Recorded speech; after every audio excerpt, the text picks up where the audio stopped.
Assalamualaikum warahmatullahi wabarakatuh. Alhamdulillah. Salatu wassalamu ala rasulillah Muhammad ibn Abdillah wa ala alihi wa ashabihi wa mawalah. Amma ba'dah. Pemirsa Nasyirah TV dan Allah wa iyyakum ajma'in,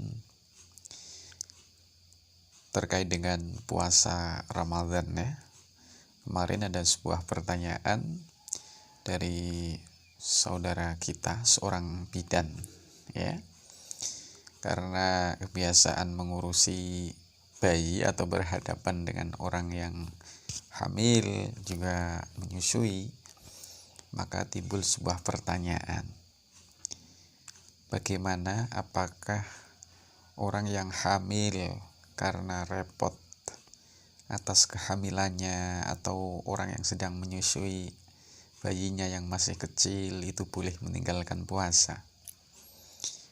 Al-hamil wal murdi, orang yang hamil dan orang yang menyusui itu boleh meninggalkan puasa atau tidak berpuasa Ramadan.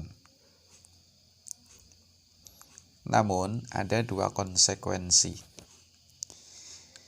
Yang pertama adalah mengqadha, yang kedua adalah mengqadha dan membayar fidyah. Begitu ya. Ingat, konsekuensinya hanya ada dua. Satu mengqadha, yang kedua adalah mengqadha plus membayar fidyah.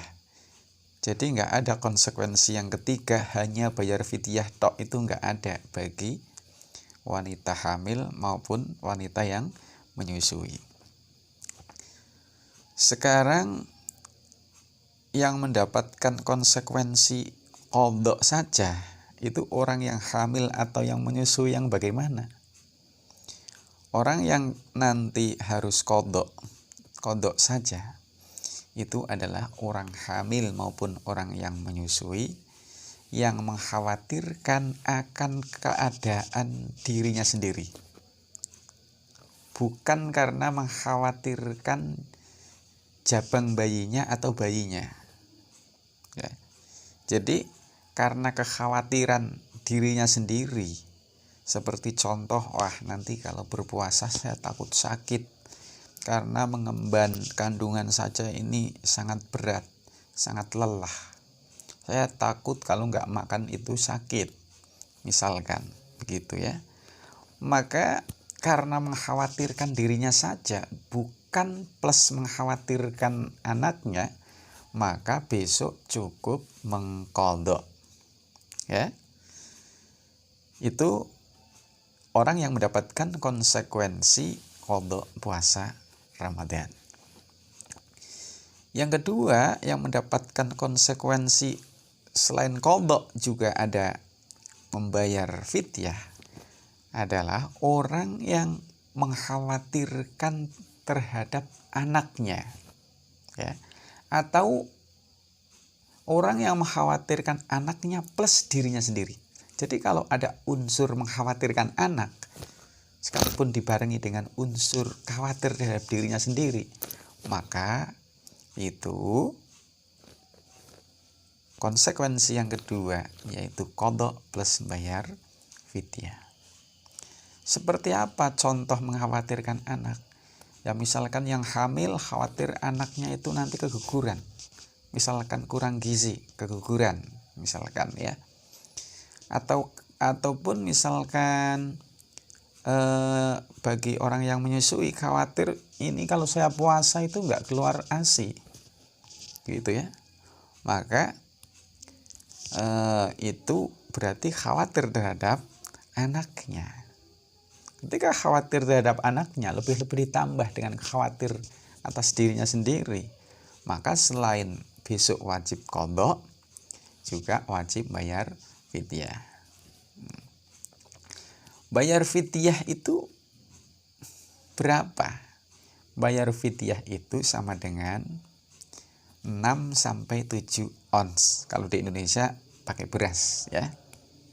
6-7 ons beras dan diberikan kepada fakir miskin per hari yang ditinggalkan puasanya adalah 1 mud. Begitu ya. Nah, kenapa dibedakan ketika khawatir terhadap dirinya sendiri dengan khawatir terhadap anaknya? Kenapa dibedakan? Ketika cuma khawatir terhadap dirinya sendiri hanya qadha, sedangkan ketika disertai dengan kekhawatiran terhadap anak maupun hanya khawatir terhadap anak itu selain qadha juga harus bayar fidyah. Ya, karena kemanfaatannya itu kembali kepada 2 orang, kepada 2 jiwa. Ya. Jadi maka konsekuensinya pun harus 2, yaitu selain qadha juga membayar fidyah. Gitu ya. Jadi nggak ada cuma bayar fidyah tok tanpa qadha puasa, itu nggak ada bagi wanita hamil maupun menyusui. Jadi jangan salah ya. Ini fikih tingkatan rendah, tapi masih kadang masyarakat masih belum memahami. Ya, ini fikih ringan. Jadi tolong ini dipahami baik-baik agar ibadah puasa kita benar-benar mendapatkan ridho Allah Subhanahu wa taala. Kalau kepengen referensi, banyak sekali kitab-kitab fikih itu sekelas Fathul Qorib ya atau Takrib itu sudah dijelaskan secara gamblang. Begini ya. Wal hamilu wal murdi'u in khafata ala anfusihima afdarata wajaba alaihima al-qadha. Ya, orang yang hamil maupun orang yang menyusui ketika khawatir terhadap dirinya sendiri maka wajib qadha. Tok. Qadha doang ya. Tapi wa in khafata ala auladihima afdarata wajaba alaihima al-qadha. Ketika khawatir terhadap anaknya ya maupun anak plus dirinya sendiri, maka itu selain wajib qadha juga wajib membayar fidyah. Artinya bayar kafaroh ya. Kafaroh di sini berupa bayar fidyah gitu. Paham ya? Sampai di sini bisa Anda pahami, semoga bermanfaat. Saya akhiri video kali ini. Lain kali kita akan share video berikutnya. Al-afu, mohon maaf. Assalamualaikum warahmatullahi wabarakatuh.